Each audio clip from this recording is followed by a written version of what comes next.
tagapagligtas namin si Jesucristo.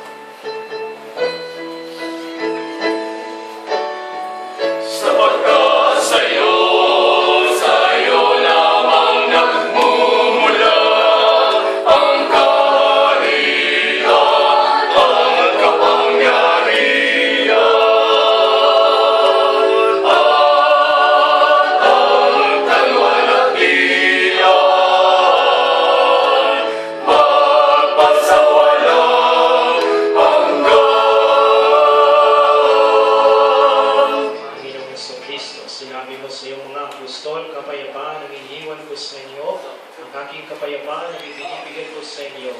Tunghayin mo ang aming pananampalataya at huwag ang aming mga pagkakasala. Pagkalooban mo kami ng kapayapaan at pagkakaisa ayon sa iyong kalooban, kasama ng Espiritu Santo, magpasawalang hanggan. Ang kapayapaan ng Panginoon ay laging sumainyo. At sumayo